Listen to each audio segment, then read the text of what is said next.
Natural star Nani వరుస విజయాలతో దూసుకుపోతున్నాడు. రీసెంట్గా విడుదలైన నిన్ను కోరి సినిమా కూడా సూపర్ హిట్ టాక్ సాధించడంతో ఫుల్ జోష్ మీదున్నాడు. నానికి వరుసగా ఇది 7వ విజయం. దీనితో నాని ఇప్పుడు స్టార్ హీరోల జాబితాలో చేరిపోయాడు. ప్రస్తుతం నాని దిల్ రాజు బ్యానర్లో ఎంసీఏ మేర్లపాక గాంధీ డైరెక్షన్లో కృష్ణార్జున యుద్ధం సినిమాలో నటిస్తున్నాడు. అయితే నిన్ను కోరి ప్రమోషన్స్ లో భాగంగా ప్రదీప్ నిర్వహిస్తున్న కొంచెం టచ్ లో ఉంటే చెప్తా ప్రోగ్రామ్ కి వచ్చిన నాని పవన్ కళ్యాణ్ పై ఆసక్తికర కామెంట్స్ చేశాడు. పాత దేవదాస్ చిత్రాన్ని ఇప్పటి హీరోలలో ఎవరు రీమేక్ చేస్తే బాగుంటుంది అని ప్రదీప్ వేసిన ప్రశ్నకు నాని ఈ విధంగా సమాధానమిచ్చారు. నా అభిప్రాయం ప్రకారం దేవదాసు చిత్రం పవన్ కళ్యాణ్ గారికి బాగా సరిపోతుంది. ఎందుకంటే కళ్యాణ్ గారిని తొలి ప్రేమ, ఖుషి చిత్రాలలో చూశాను.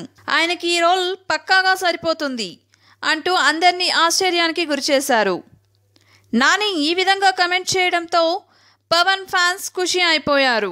దీనితో పవన్ క్రేజ్ ఏంటో మరోసారి అందరికీ అర్థమైంది. ఈ వీడియోని లైక్ చేయండి, సబ్స్క్రైబ్ చేయడం మర్చిపోకండి.